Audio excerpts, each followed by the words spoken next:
Good evening, everyone. I'm Douglas Hill, co-director of Pasadena Photography Arts.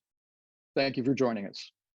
We would like to recognize the Tongva and the Chumash, who are the native people of these sacred lands we have come to know as Los Angeles. Forum is sponsored by Pasadena Photography Arts, a project of the nonprofit Emerge program of Fulcrum Arts. Our mission is to promote diverse photography projects by established and emerging photographers worldwide through in-person and virtual exhibitions. In addition, PPA is committed to sponsoring educational programs by accomplished photography professionals. To achieve the mission, PPA's ongoing programming includes Open Show Pasadena and PPA Forum. We're also in the process of developing new programs, so please stay tuned. Pasadena Photography Arts presents a monthly program here on Zoom. Forum generally alternates with Open Show each month. As a primarily volunteer organization, we have worked hard to keep the costs of these programs to a minimum, but there are expenses involved. We ask that you donate whatever you can by visiting our website, pasadenaphotographyarts.org, and clicking on one of the donate buttons. Underwriting one of our events is a great way to help out and get involved in what we're doing. Email us to find out how. For those of you who have not experienced Open Show, it's an international platform now in 31 cities and 15 countries designed to give photographers at all levels an opportunity to show and discuss their creative projects. If you would like to submit your project to Open Show, go to openshow.org. Select Submit a Project, then scroll down to our venue. We are OS-Pasadena East LA. Since we began, we've helped over 150 photographers get their work in front of an audience, many of them for the first time. While we welcome your donations, we also want your feedback. If you have comments or suggestions, please email us at one of the addresses on our website. The next installment of Open Show, which will be our 43rd, will be announced soon. In its place next month, we will be featuring a special edition of Forum with Tomas Tortowski, founder and editor-in-chief of Frames magazine. Tomas will be discussing with us the current state of photography and why he feels excellent photography belongs on paper, and I'm sure a lot more. You can follow and like us on Facebook and Instagram. And during tonight's event, everyone will have the opportunity to type questions and comments into the chat box whenever you like. The event is also being recorded and will be made available on Pasadena Photography Arts YouTube channel. And now, it's my great pleasure to introduce my fellow PPA advisor, Debe Arlook. Debbie is an award-winning Los Angeles-based photographic artist. She's a new recipient of the 2022 Center Social Award Honorable Mention, a 2021 and 2020 Critical Mass finalist, and a 2020 Photo LA Top 20 finalist. Debbie exhibits nationally and internationally, including shows at Le Shui Art Museum and Le Shui Photography Museum in China, Photo Nostrum in Barcelona, Rick Wester Fine Art and Foley Gallery in New York, the Griffin Museum of Photography in Boston, and the Center for Photographic Art in Carmel. Her work is featured in Louis de Photographie, Frames Magazine, 112 Publishing, Rangefinder, Shots Magazine, and What Will You Remember? Debbie is also a contributing editor for the Photo Book Journal and an instructor at the Los Angeles Center of Photography, teaching her first workshop to teens this summer. Ladies and gentlemen, Debe Arlook. Thank you, Doug, and thank you all for being here. We know there are lots of places you could be this evening, so we do very much appreciate your support as well. And you're in for a treat because we have an amazing guest, Lydia Panas. We met earlier this year, and she just was so generous with her time. We got into a conversation, and I invited her, and she said yes right away. So we're really happy to have her. Let me just tell you a little bit about her. Lydia Panas is an artist working with photography and video. Working primarily with women, she's interested in what lies below the surface investigating questions about who we are and what we want to become. All our work is made in the fields, the forests, and the studio of her 70-acre farm in Pennsylvania. The connection she feels to this land and her family is the foundation of her work. Panas has been exhibited widely in museums and galleries in the United States and internationally, including the National Portrait Gallery in London, Phillips Collection, Washington, D.C., Artist Space, New York, and Kunsthaus Bethanian in Berlin. Her works are represented in public and private collections, including the Brooklyn Museum of Art, Bronx Museum, Museum of Fine Arts Houston, Palm Springs Art Museum, and Allentown Art Museum, plus the Museum of Contemporary Art Photography, Chicago, among others. Her work has appeared in many periodicals, including The New Yorker, The New York Times Magazine, Hyperallergic, and PDN. Panas has a psychology degree from Boston College, a BFA in photography from the School of Fine Arts, and an MA from New York University International Center of Photography. The recipient of a Whitney Museum Independent Study Fellowship and a CVEVA Fellowship, and I have to tell me what that one is. She has been an artist in residence at Mass MoCA Banff Center for the Arts. I've been trying several times, haven't made it. And a visiting artist at the Academy, American Academy in Rome, Paris. Rome. Panas, not Paris, has 3 monographs. The Mark of Abel from Kara Verlag, 2012, Falling from Grace, Conveyors Arts, 2016, and the recent Sleeping Beauty, MW Editions, 2021. She divides her time between Kutztown, Pennsylvania, and New York City. Lydia, thank you so very much for being here. We are honored and are so excited to dive in and see your work. Such a pleasure. Thank you so much to all of you at Pasadena Photography Arts for inviting me and for being so generous with everything. And thanks to everyone for coming. I'm really honored to hold your interest. I hope I do. So I guess I will just get right into it. I'll share my screen.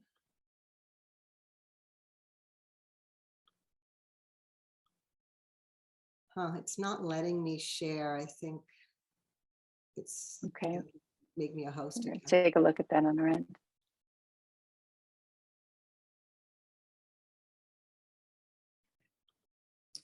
Okay, here we go.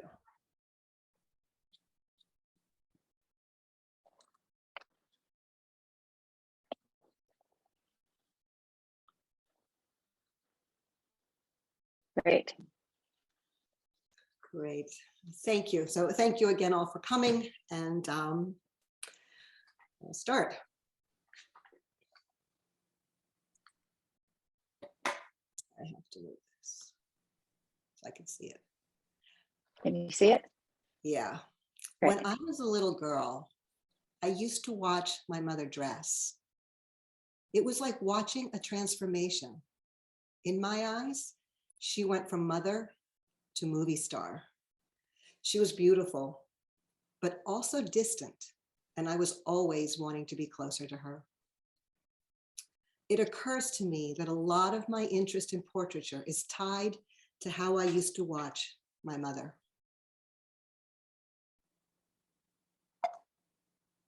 Oh, hold on a sec, I became an artist to prove to myself that what I saw, heard, and understood actually existed. It was a way for me to say things I was not supposed to expose as a child. For instance, my ambivalent and complicated feelings about my mother, which were heightened due to her problems and difficulties. Very early on, I learned to push aside my observations, my feelings, my understanding. I often felt like I was going to be erased. So making art became an act of defiance, a reaction to an injustice, and a search to make sense of my experience. It gave me a language and a sense of control that I didn't feel in real life. I began to use the camera with the encouragement of a wonderful professor in Boston who helped me realize that I had something to say.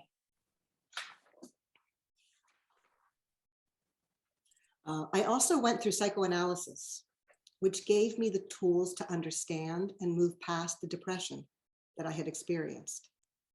So my work overall is an exploration of my unconscious. It's about the deep understanding that I gained and how I moved on.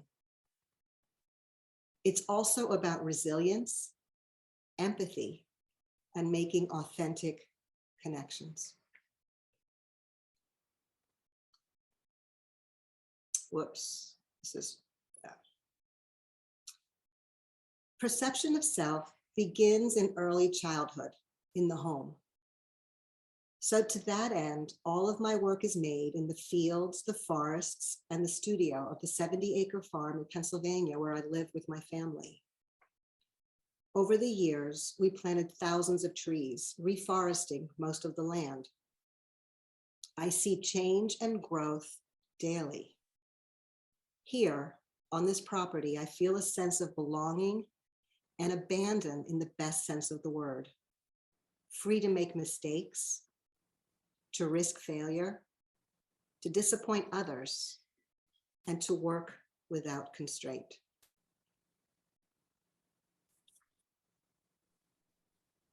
So over the years, I photographed my children, other families, and since 2013, exclusively women, highlighting the importance of the past on the present. I explore the complex relationship between mothers and daughters, love, ambivalence, power, and trust. Now, I think that I have a feeling that my slide got mixed up because I think the one I saw up there is the one that has to go next, but I make paying attention to the complicated nature of portrait photography. I make images of, and I think I have to go backwards here. Yeah. Oh, no, sorry. I make images of internal tension while considering what I was afraid of as a child, what I longed for, and the transformation from girl to woman. So here I'm going to move into some of my earlier work from the 90s. I made black and white photography. I worked in black and white for about 20 years. And during that time period, I made pictures of my own children. Just as an aside, and maybe to kind of add to that already very complicated intro that I gave you, the other complicated piece to all of this was that I was born here in the States when my parents were here temporarily from Greece to finish their medical degrees. They had zero intention of staying, but they were getting their degree, they were finishing their degrees. They had me and my sister in quick succession, and we moved back to Greece by the time I was 2. We crossed the ocean. My mother always says we crossed it on the Queen Mary. That was something she thought was so great. I think she was sick though most of the time on the trip. So we moved back to Greece by the time I was 2, and we built a house there, fully intending to stay. And by the time I was 6, my dad decided that I think after having, I guess, done his residency here, he felt that he couldn't practice medicine there. So when I was 6, we turned back. We crossed the ocean again, and we moved back to the States. So I found myself in kindergarten without the English language to communicate. We then succeeded in moving 3 more times before I was 8, where my parents finally settled in Pennsylvania. So that's just kind of a little bit of an added kind of complication to how the whole story started. So jumping back to the 90s, after we moved to Pennsylvania, we came here from New York City, where we raised our 3 children. I spent many years, 10, 12, I forget how many years, photographing in black and white with my children in both medium format and large format film. But the pictures that I made of my children, I didn't consider them portraits. I was really using the children as models, as vehicles to kind of convey other ideas that I was trying to talk about, things that I wanted to sort of convey. For instance, this image of my son, the kids I used to photograph them like laying on the ground, actually sort of similar to what I'm doing with what I did with Sleeping Beauty now. But like in this image, I think that to me, it feels like he's kind of like there's like a sense of disequilibrium, a sense of falling, a sense of maybe groundlessness. I often photograph the kids with either their eyes closed or covered or turning away. And I think in retrospect, I mean, this wasn't conscious at the time, but I think in retrospect, I was thinking about the things that we choose not to look at, the things that we kind of choose to close our eyes to. I also photographed, this was it was 1995, the summer of 95. I was pregnant with my third child. The little one in the middle is my niece. But we spent the summer in Italy with my sister. And, you know, this image is from a series called the Italian series. But one of the other things I noticed that kind of popped up a lot in my photographs was the sense of defiance. My kids were the very defiant children. And I mean, I admired it. I loved it. It reminded me so much of my own sort of attitude as a child, you know. And so even though they were always kind of mad about it, like I loved it, like it really served all of my purposes perfectly well. This one I called Icarus. It was about the boy who flew too close to the sun. This is from a series called the Brazil series. These are all small, short excerpts from longer series. This one was called sortie. Sortie is the French word for exits. And so I had written, I used to write on the kids sometimes. And, you know, I remember they would say things, my son would say things like, Mom, you're the mom. Like, I'm supposed to be the one writing all over myself. You're not supposed to be writing on us. Yeah, so the mom, the artist mom, they found the sort of the funny story about this one is that I had written all these words on about escaping, about getting out of, you know, this was all sort of part of this idea that I was trying to photograph. But right after the photo shoot, I ran my son over to the school for soccer practice. And unfortunately for my son, it was skins versus shirts that day, like the only day ever that ever happened. And he was a skin. He was not real happy. This was taken in Greece in the cemetery where my father's parents were buried. That's my daughter in the front. And again, another very unconscious way. I mean, I look now and I see very clearly like what I was doing, or I think I was doing. But I think this image for me is so much about the past versus the future, and the future and the past kind of like next to one another. And this one was called the Stone Necklace. I made this photograph in Greece too. This was, I made this image on the beach where my dad learned to swim and where he also taught me how to swim when I was a little girl. But the stone necklace, you know, again, it was beautiful when I made it. I love this photograph. In retrospect, I think now maybe it's, you know, the idea of carrying this weighted necklace is really pretty heavy. So by 2000, my children were done with this. They're like, yeah, no more. We're done with the posing. So I spent 5 years from 2000 to 2005 making conceptual still lifes. And the one that got the most amount of attention was one that was called Chocolate Hair and Lint. I spent from 2000 to 2005 collecting baker's chocolate, you know, from the marketplace, or I would pick it up when I would go to the market, hair that fell from my head when I blow dried, and lint from our clothing, from the dryer. So as the collections accumulated, I would photograph them, you know, as the collections got bigger and bigger. And they were, so the chocolate, for instance, I saw it as a sort of a metaphor for my own desires, for my own wishes, for what I wanted out of life, things I loved, I guess. The hair was perhaps, you know, my femininity, my womanhood, aging. You know, as the hair got kind of collected, I would photograph them. And then there was the lint from the dryer, which, you know, sort of housework, like work around the house, but also I thought it was this kind of sweet way of still photographing my children, even though they had forbidden me to do this anymore. And they are all meant to be seen together. I mean, there are many more than this, that the collection is actually quite large, but they're meant to be seen like next to each other all together. Chocolate Hair and Lint. I also did a video piece, a 4-channel video piece in 2004. This was during the invasion of Iraq, during that election. It was the Kerry Bush election. And that was the summer, actually, I did the internship, the residency up at Banff. So I actually, was able to interview people from all over the world for this particular video.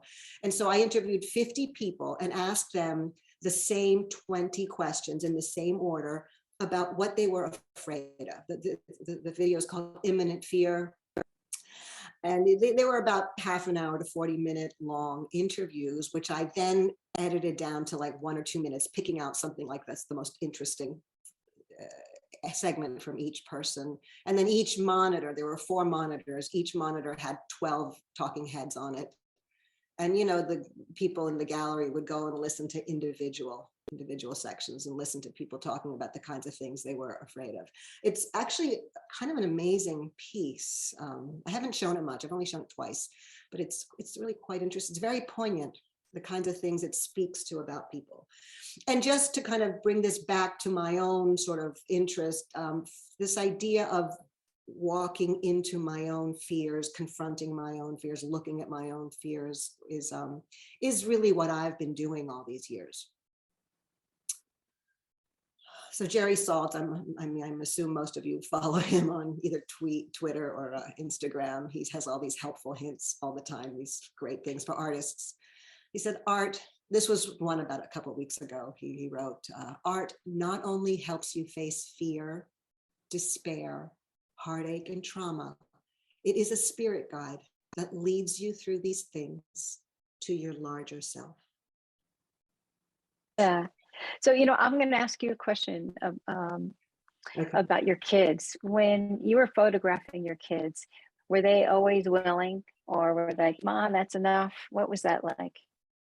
Absolutely, Mom, that's enough. Yeah. My children they never loved it.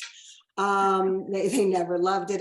To be honest, I used to have to bribe them sometimes. I would ask them for like a roll of 12, a roll of my medium format 12 image shoot, and they would get like half an hour of television. Right. At a certain point, they were done with the television. They're like, nah, we want money. Right. So I would give them a little money sometimes. So the look on their faces were real all the time. It was like, enough, Mom. We don't want to do this. They were, they were very, and I encouraged it. They were very, they all had their own minds all the time. And honestly, like, I encouraged it. It was absolutely fine with me. I kind of loved it. They were really, they had a lot of spunk, these kids. Yeah. And Rowena asks, there's a second, she's curious to know about your family's reaction to your work. But actually, Rowena, maybe you're talking about the later the work, so maybe we should keep that to the end. But she was asking about what prompted you to change from black and white to color. So just things, we'll go forward with that. For some reason, I thought we were talking, the questions were a little bit different. But where would you like to continue? Right here. So in 2005, I decided to, that's where I was actually when I stopped speaking, I guess. I had been doing black and white for so long, and I was always like months and months behind in the darkroom. I have the darkroom down in our basement. And I thought, if I change to color, well, isn't it simple? You just take a picture, you send it off, and it's done. I had no idea about color and how complicated it was at the time. But so what happened was I pulled my kids out of the pool. My children, 2 of these are mine, 2 are my niece and nephew from Italy, and there's a friend. And I asked them to just come out. And I said, just come on out for just a few minutes, just stop playing if you could for just a few minutes and just let me do a color test. So I said, here, just stand right here. And they all said, well, what do you want us to do? And I was like, I don't know, just stand there. I mean, it doesn't matter. It's really just a color test. But what happened was that each kid took a position that was so much like part of their personality. Like Tatiana, the young one, and the girl in the front, she is she's my niece that actually I've been photographing for years. I still photograph her. She's always like the center of attention, like of any conversation she's ever in. And she just immediately gravitated to the front. My daughter, who had, been in my photographs for years, was like, okay, mom, whatever, like we're playing, like, the boy's completely nonchalant. And then the one on the right was a friend. And so I didn't really say anything except maybe just move over to the right a little or move maybe over to the left a little bit. And then I took a few pictures just to sort of see what would happen, to see if I even knew how to use color. And when the photograph came back, I was kind of stunned. Like, first of all, by the color, like I loved the color. Something about how rich and deep and also kind of muted it was. And also, this is a group of kids who have a very, very long and close history. They know each other well. They have like been raised together. And what was fascinating to me with these kids who were so bonded, how also individualistic each one came out. Like each one had their own sort of like sense about themselves, their own kind of world that they seemed to be in. And I was fascinated. So I just started inviting other people, friends of mine, and I'd say, could you bring someone or more than one person who you have a history with? And this just went on for 3 years. I started inviting people who, that I knew. So I knew the guy on the left, and he brought his 4 children. Oh, I don't know, my thing isn't working. Yeah, these are 4 sisters. And I really just watched. I didn't interfere, which is something that became a hallmark for all of my work from then on. This idea of watching really to see who they were beyond the facade, beyond the appearances. And in this instance, with the family pictures, who they were in relation to one another, to the people that they were the closest with. This idea of just kind of looking and trying to understand as much as I can just from watching without interfering is something that something I learned very, very early on, just to watch, just so I could see how much I can learn from watching. And so, a lot of ways it was about who we are in relationship to our families, who we are, behind the sort of facade that we put out. This one is an image of my son, and I just added it actually because it reminded me so much of the pictures of when I was writing on him when he was a little boy. This one was called 8 Hours at O'Hare. It's when he was looking at colleges out west, and he got stuck in a snowstorm. He got stuck for 8 hours at O'Hare, and rather than do his homework, he wrote all over himself. And when he came back the next day, I was like, Lucas, don't take a shower till I get a picture of this arm. But I mean, family relationships is something that I have been watching for a long time. It fascinates me whenever I'm with people, whenever I'm with a family. I'm curious to see how the family interacts. These are 2 sisters. One of them has her eyes open, and one of them has her eyes closed. Things are never what they seem to be. It's one of my favorite quotes by Diane Arbus. So for years, I continued, this is from a different series, but for years I continued to photograph relationships. This is a mother and daughter and sisters. And I continued with this for quite some time, just watching and not interfering and not making judgments, just really watching to see who they were and what I could understand. I always said I came out of the womb like visual, just like everything. I've learned to understand the world by looking, just by watching and listening, of course. But I think also with my very early history, with all the back and forth, with all the moving, changing languages, changing cultures, changing just scenery completely. I had to learn very early on to watch, to see where people were coming from so that I could fit in.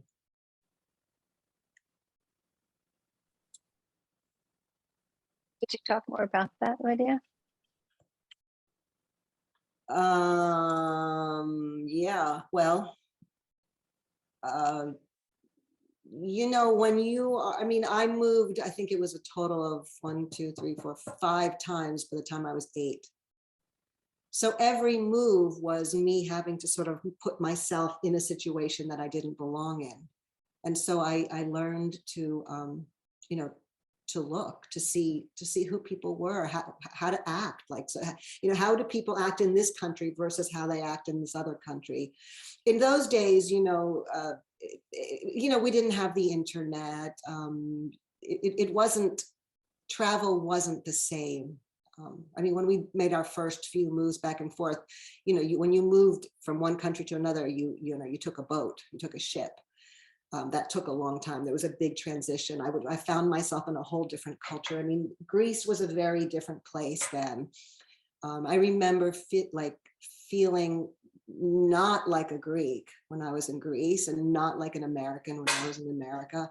I mean, I really didn't feel like I had like any roots, or I didn't really feel like I belonged anywhere until really until much, much later, after I married my husband. We moved out here to this farm and we raised our children, and I sort of grew up along like with all the foliage, all the trees like on this farm. It's a pretty shocking to move that many times, especially in those days when, you know, parents were different. They didn't kind of explain things. I remember just waking up one day, finding myself in a different country, you know, and then waking up the next day and we were moving to a different state. And, you know, it was pretty hard. Oh, and this is this young woman, Rihanna, who has posed for me for many years in a row. And as somber as some of these images look, like, this is us, like when it's actually happening. This is us out there. And she loved posing for me. So this is the same sweater, right? So it's the same day.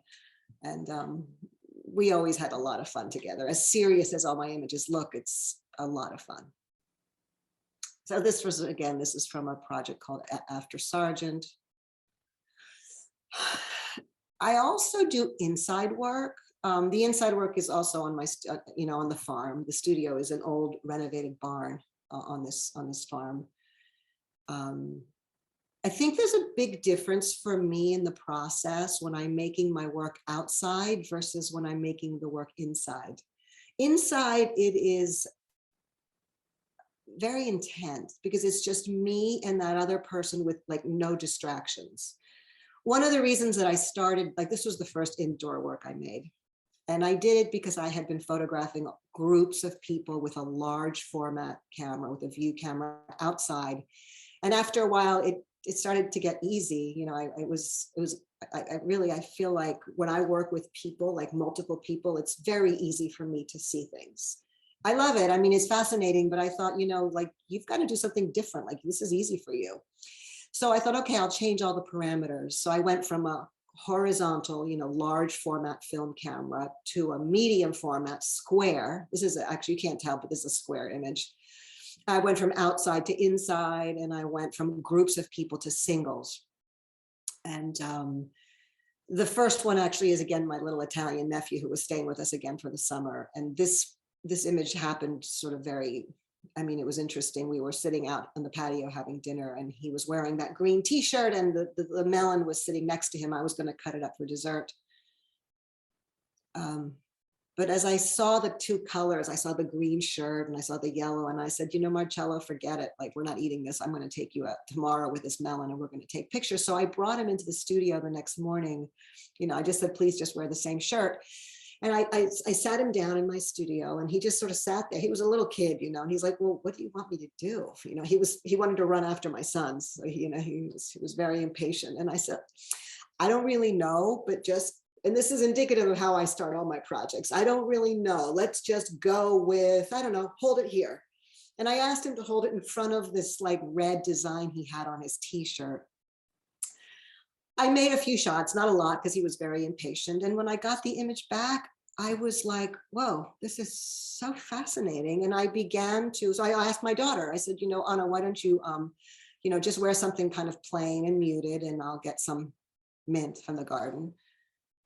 And I began to ask people, friends of mine, friends' daughters, students, just people that I knew who would be willing to pose for me. And I would asked them to just wear something kind of plain and muted to the studio. And I always had like an array of food so that we could kind of pick and choose, depending on what they were wearing, you know, because the color always has to be right, depending on what they were wearing and what they kind of felt like holding. And I worked for a year on these images, feeling like really, I had no idea what I was doing. I remember saying to my husband, you know, I'm not sure if I've just wasted like a year of my life. And he had said to me, why don't you print them? You know, why don't you print them, make little prints, put them all out in your studio, see what happens. And when I did, it was so shocking to me. And I realized that all together, and this is another thing about my work, like you really need to see it all together. It's not like you don't get the impact with just individual images, but it's always about the concept. And again, now in retrospect, I look back on this series of work and I think that it's so much about the ambivalence. It's the ambivalence in relationships. It's about the, you know, if you can picture this in a gallery all the way around with people bringing their bounty or their food or their wares or their gifts to a feast. And let's say in the middle of the feast, my ideal show of this would be like to have a big banquet table in the middle with all these particular foods like in the center.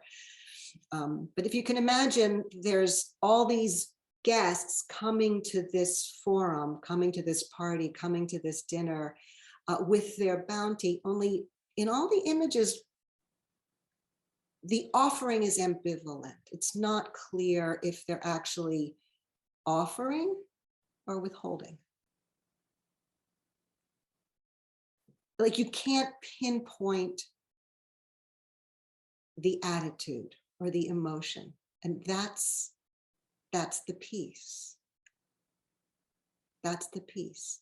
And that's the piece that reminds me of, like, I remember watching my mom and not being able to pinpoint where she was coming from. I never knew.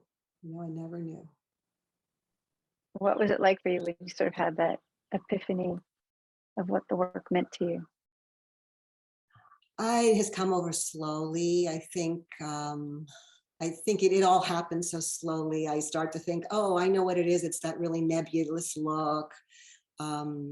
It kind of it doesn't happen at once. It's not like an epiphany. It's kind of, it just sort of, every time I talk about it, like next time I talk about this, I'll probably come up with another idea. You know, these things I think the work is so multi-layered. There's so many angles to all of my series. So it's not really an epiphany, but I can see now upon looking back that it's so much about that ambivalence, you know, that I had, you know, watching my mom so often, you know, that the ambivalence that she had a real, like, she had problems with intimacy. It was very hard for her to allow herself to have intimacy. And I remember just longing for her so much. And I think, and, you know, we never knew, you know, if she was going to be mad, if she was going to be okay. It was just always so hard to tell. And I think it's in there. That's the crux of the work. Anyway, I did go back and forth. I went back and forth. But this was a series I called Holding On. I wanted to put people together. I wanted them to touch. I wanted them to hold on to one another. And when I thought of the title, I thought about the implications of the words holding on. Holding on has so many implications. What do we hold on to? Who do we hold on to? Do we hold on to our past? Do we hold on to our future hopes? Do we hold on to, you know, parents? Do we hold on to our children, you know, in the past and the future? One of the things I find always so interesting is how so much of my work has the same resonance. It's always coming from a very, very deep place inside of me. And it's sort of like an accumulation and a combination of like some of the difficulties I've faced and also a lot of the triumphs. It all sort of merges like into one. So again, this is Rihanna, the little girl with the white sweater, and her mom used to love, her mom's a good friend of mine, and her mom like loved taking pictures of us. So this is another one of Rihanna. This is how we drive through the farm to find a place to take pictures on my little John Deere. Yeah, you know, I load all the equipment in the back. And you know, if they're young and they want to drive it. I let them drive the little cart. This is more part of holding on. And so often I make these images so often, like this, my friend Leah, she, you know, she said, oh, I feel like you've so much captured like what it feels like, you know, with my teenage daughter, like this kind of me holding on, her pulling back, her holding on, me pulling back, you know. I love that when people sort of recognize something about themselves in the work. This is another, sorry. With this project and then the earlier project, how long do you sit with your subjects for them to get that sense of, one, that they're looking into themselves, right, and recognizing something in you that you're seeing and having them see you? Like, how long do you let that sort of simmer until you feel that you get what you want? It varies. Were you talking about this project or the next one? All of them, all of your sitter projects, actually. It varies. It can take a little longer when there's more people. In the very beginning, when I started working with the Mark of Abel, you know, the group, the Thirst Family Color groups, those I was doing very, very quickly. I would be in and out. I would have them in and out within a half hour, and mostly because I was new at this and I had never invited people I didn't know. I never photographed people I didn't know before. I mean, I would know one person, but I didn't know everybody else. And I felt like, oh, you know, I don't want to take up all their time. But as time has gone on, it's taking longer and longer. It doesn't need to. I mean, I've made photographs for the New York Times Magazine where I pop in, take this devastating photograph of a family, and well, whatever. I don't want to get into that, but you know, it can happen very quickly or it can happen slower. It's really less about the time and more about the trust that happens between us. I mean, I'm very there for them. I think we develop this very intense sense of trust, and that's kind of how it comes. And I would say generally, you know, about an hour. I mean, sort of overall, and that's including chatting, hello, goodbye. My newest projects have been taking longer. I've been kind of holding them for a few hours, but always kind of asking them like, are you okay? Are you okay? Are you okay? You know. The trust seems to come through in all of them, that you can see how they're looking back at you and reflecting you, and that part of you that's really looking at them. They're so different than other types of portraits. And I think that is the difference with my work. It's not about looking at a picture. Like most photography, you are looking at the image. You know, you're looking at how someone illustrates how they felt, or how, you know, but with mine, it is literally an active experience of looking, an active encounter. It's not as clear on screen, but when you see the live images, first of all, they're like a little bit larger than life size, and they're so solid when you see them on paper. It's very hard to actually walk away from one of my photographs. I've heard a few people say this in the past. They say, you know, they're difficult to walk towards and impossible to walk away from. Like it's that weird push and pull that happens. You know, I look very, very closely. We set up in a very, very intimate encounter, and it's kind of, I mean, it reminds me so much again of being a young girl and watching my mom and trying to really learn her, you know, trying to understand whatever I could. I think I learned it very, very early. And I sometimes say this, you know, I watched my subjects the way I used to watch my mother. And actually the same way that I wanted to be seen by her, you know, in that very intimate way. Lydia, are these like 6 feet tall? When you said they're life size, how big are we talking? So the face is about like, is bigger than my face, but the images themselves are 30 by 30. Okay, well, that's a big print. It's a big print, yeah, yeah. It's like looking at someone who's a little bit bigger than you know, in real life. Yeah. A photograph is a secret about a secret. the more it tells you, the less you know. And I find that, with me, I learn more about my own work, every time I speak about it, something else pops up.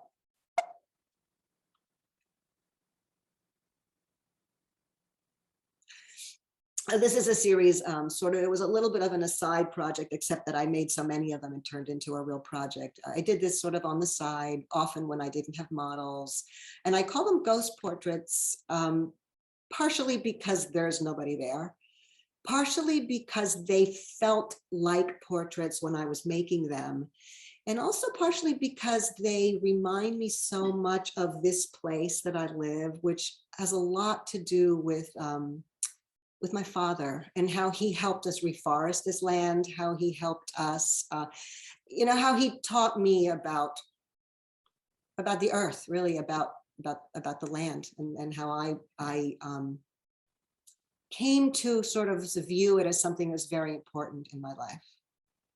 So I think these images are about love, and they're about their loss and about absence. And now we come to Sleeping Beauty. Sleeping Beauty is the name of my third book. The book just came out in December. It was published by MW Editions out of New York City. The title is an artful reversal of the fairy tale. It is absolutely supposed to be the opposite. It's not about the beautiful princess who was waiting for the prince to kiss her and wake her up and bring her to life. Instead, the Sleeping Beauty for me refers to the hidden beauty, the hidden strengths, the strengths that we don't necessarily always show to others for one reason or another.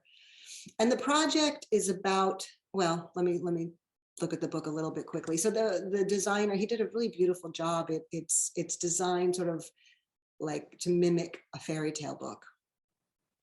There are two essays, one by Maggie Jones, who's a contributor to the New York Times Magazine. I don't know if you saw, like in January, there was that article in the magazine about sex over 70. Maggie was the one who wrote that article. It's really interesting. There's another, so her essay was called The Awakening. And then there's Breaking the Spell is the another really great essay by the curator Marina Chow. And then there was a poem that was commissioned by the cover girl. She's my friend. She's a poet, and she wrote a poem for this work, and she called it "In Waking Up the Giant Within Sleeping Beauty." It's beautiful poem. It's a really beautiful poem. So in Maggie's intro, one of the intros, she writes, Lydia Panus's work reminds us that there is no bright, shining moment of awakening and speaking out. Instead, we push against gravity towards a clear and sometimes uneven process of becoming, which is really what the work is about. It's about, rather than waiting for Prince Charming to come and pull us out of our sleep, it's about how through self-awareness, we can pull ourselves out. How through self-understanding and how through working through, working through the difficulties is really the only way to come out, by understanding them. And so what I did, it was again, really very intuitive, but I had the women like lying on the ground in this vulnerable position. But the contradiction is that they're so clear-eyed. Their gazes are so direct, so defiant in a way. I had a show of this work right before COVID, before lockdown, and the critic who, Seth Rodney, who was with Hyperallergic, he recently left. Part of his essay, he wrote, "No matter where we enter this exhibition, we are seen. And coming to recognize the significance of being seen, we might begin to understand that for a woman to truly have agency in this historical moment, her eyes have to be open." And so I photograph in all of my works, I try to photograph like a variety of ages, from youth, you know, to sort of like middle age. I really enjoy photographing younger people, younger women especially, because they're so open. I mean, I find young people still so eager to engage and learn. And I find that just a very, very hopeful thing. So along with the stills, I began to make videos. As the women were lying there, I pulled out my other camera. Initially, I used my cell phone, and then I got, you know, more clear-eyed about it. I brought an extra tripod and then started photographing, making these videos.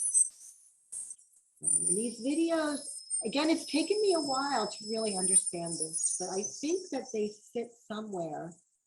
I don't know if you can hear this, right? But there's all the birds and the bugs and the bees. Yeah, we can hear them. They sit somewhere between love, safety, and danger. They're sort of uncomfortable.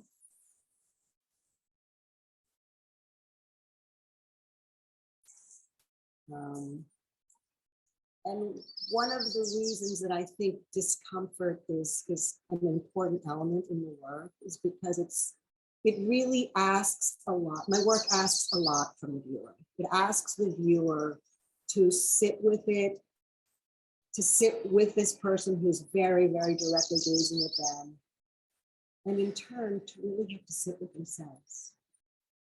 In many ways, the way I've always had to do it, the way I really kind of came through my own difficulties, by really sitting with myself and really understanding where it's coming from.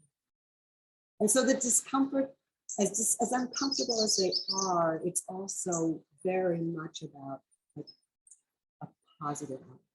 It's about change, because it's really through discomfort that we make change. We don't make change if we sit on our haunches.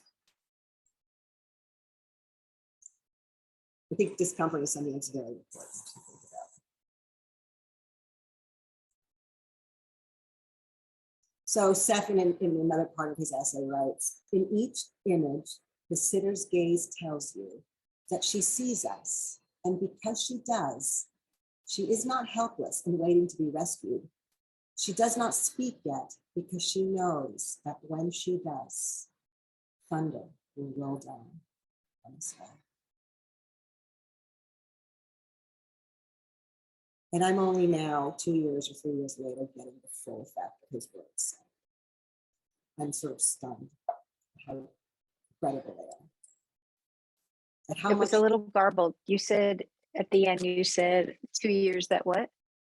oh, I said it's only now that I'm getting more and more, I'm understanding his words more and more as I look at them. Oh, I see. I loved them in the beginning, but every time I look at them, I feel them even more deeply, and I'm amazed at how much he picked up, you know, from the work.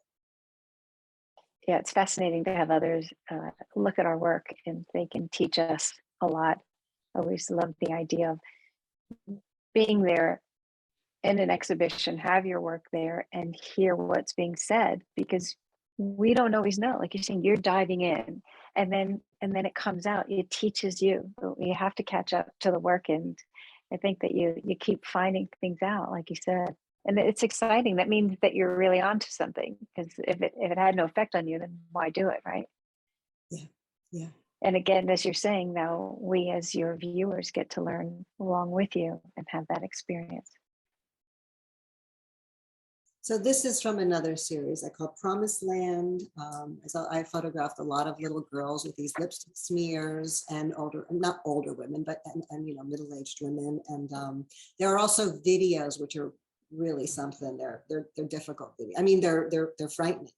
It's like women literally smearing the lipstick on themselves, unknowing, because they can't see themselves while they're doing it. But you know, and again, it's about repressed histories. Bless you. Repressed histories, and how repressed histories can mark us if we don't, you know, look at certain things. If we do close our eyes to certain things, it can mark us, and it can hurt us in many ways. in ways that we don't even really realize.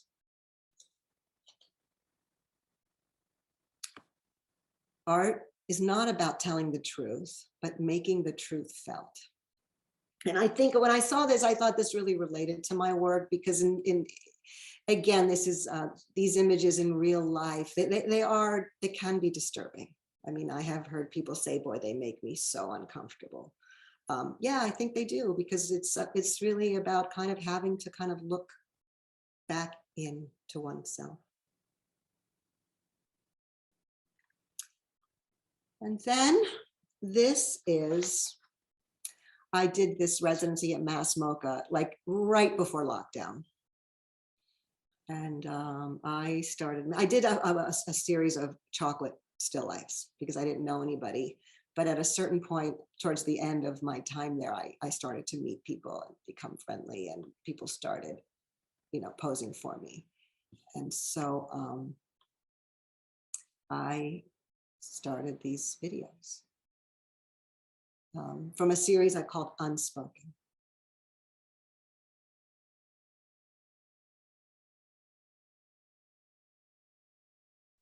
Do you want to tell us how you directed them? So this one, she's actually a performance artist, so she's very comfortable in front of the camera. I literally turned the camera on and watched her for 30 minutes, 3 separate clips. I didn't tell her to do anything. I literally just watched her just feel her way through 30 minutes. This one was a little bit different. This one was, I did ask her, these are all shot separately, right? They're separate, but then I combine them. So like picture on the left is shot alone, the picture in the middle, and the picture on the right. And then I put them together and I make a dance out of it. I used to be a dancer, and I think that dance is a part of something that fascinates me, especially with the bodies and with the figures and with the videos. In this one, I would say, I would like turn my thumb, I'd be like on my finger. It's like turn to the right, turn to the left. Very little, I do very little, but I do that. So this series is called Unspoken. The videos take about a half an hour or so. They are the main part of this work, and they are actually, these and the Sleeping Beauty videos are meant to be seen very large, so that when you walk into a room, you are like confronted with, not this, I mean with the videos, not the still pictures. These stills are just 30 by 30, but there is, I see I envision like walking into a room and maybe one video on one side, and then it turns off, and then you turn around and on another wall, another one comes on, and it's of all the different women, kind of doing what the other two are doing. And then there's the still photographs that happen at the very end. Those take very little time, maybe 10 minutes or so.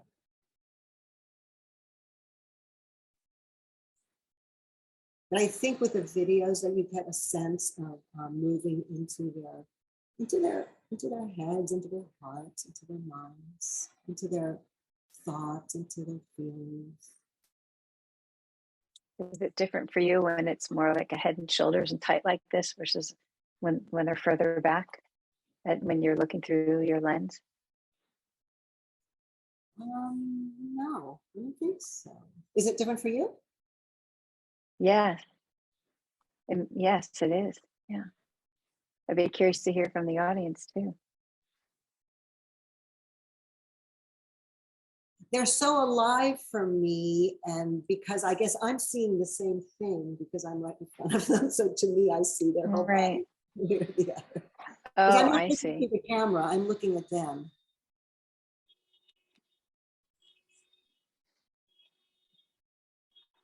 And so I've got videos of all these girls too.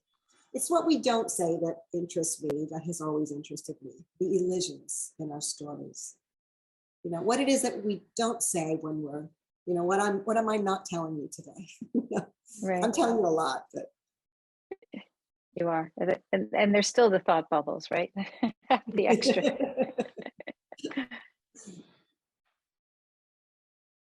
So how much more, because I do want to get into Q&A, because I know our audience has a lot of questions for you. Okay, yeah, I'm gonna zip through. We're towards the end. I just want to show you this one. This one I call the no video. This is very close to the end. This is the no video. It's no to everybody else's prescriptions of who you should be. No to like what history has told you you should be. I'm going to kind of move on quickly. And yay to a little girl defiance. I'm going to quickly run through this. COVID hit and I had no models except for my niece, Tatiana, who did stay with me for the summer, she loves to pose for me, but I made these very beautiful regenerative still lifes, the exploration of who we are and what we want to become. Is there ever any other subject? Radha, who happens to be a PhD in philosophy as well as a designer. Wow. And then this is what I started last summer, which is what I will take up again as soon as I get over my COVID.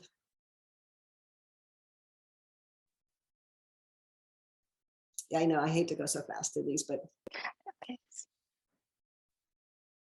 they feel so regenerative to me, these series. Tell us, tell us. I'm including a lot of the plants and even the plant names. Like this one, for instance, is Ella and Ava Black Walnut Shade. Like they're under the shade of a black walnut tree.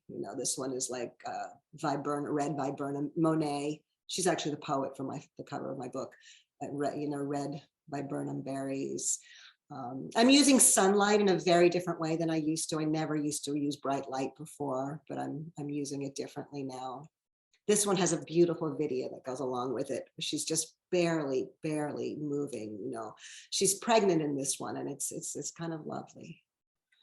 And then very quick. These videos I'm showing you are short excerpts from much longer. This one I think is about a 15-minute video. And how do you choose that it will be 15 versus a few minutes or seconds? Well, with the little girls, often it's how long they can deal with it, It's also like when I look at all the different clips, which ones worked and which ones didn't. And then I kind of go through like a little story. I always make like a little story. I mean, it's not exactly a narrative, but I come up with a little story of mine. And so let's say, you've got this in an exhibition. What is the title of it? How do you guide your audience for these videos? Well, this one is from the series Unspoken. Like all of these come from that series Unspoken. This one's just called Gia. That's her name. Got it. So nothing directive. You just it's unspoken and you let each person come to whatever it is that they want to see.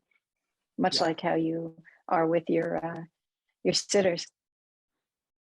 Yeah, it makes me feel like the good mother.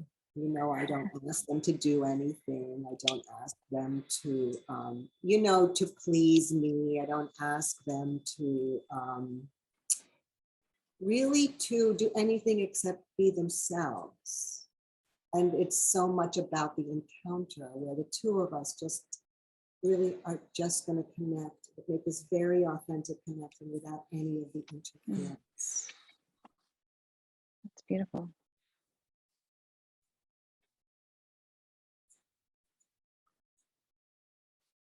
This one's like a 20-minute video. So these videos, these unspoken videos, I'm showing up at Mass MoCA next weekend. They're going to be projected. It's through MCLA Gallery. MCLA 51 is in North Adams, and we're projecting them next Friday night, June 3rd, on the buildings at Mass MoCA. Oh, congratulations. Will you give us, we have that, we can, I don't know if we have a link specifically for that so people can see it live maybe. That sounds amazing. So it's going to go how big, what do you say? Big. Like the whole building, the whole side of the building. So. I love that. That's what I do. This is me in my studio. This is what we look like. Lots of air conditioning in your studio. I'm going to end with this. So curator Marina Chow writes in the foreword to my new book, she says, Panas creates a collective portrait of psychological womanhood as it is embodied by herself and her sitters, and is understood or misunderstood by those who view the work. The portraits in Sleeping Beauty are also a collective mirror, reflecting back our feelings towards women, our assumptions and expectations of them. These photographs exist in a space that is more gathered in, protected, and intimate than in the artist's previous bodies of work. And the environment has shifted from idyllic pastoral surroundings to being unmistakably Edenic. Panas's women, Panas herself, all of us are moving on, moving forward, and reclaiming the garden. Lovely. Well, I want to ask you, thank you so very much for that. And I know our audience, we're going to give you guys a chance to talk with the first person who asked a question is Dinwiddie Talia, if I'm saying your name properly, I hope so, you can correct me. And she asked, if your work is teaching you and us about your fears, what does it also teach us about bravery? I think that if you are brave enough to look at all the things that you're afraid of, it can make a huge difference in your life. You know, I think about, and not to be a downer, but I think about what happened this afternoon at that school in Texas. You know, and it's been happening lately.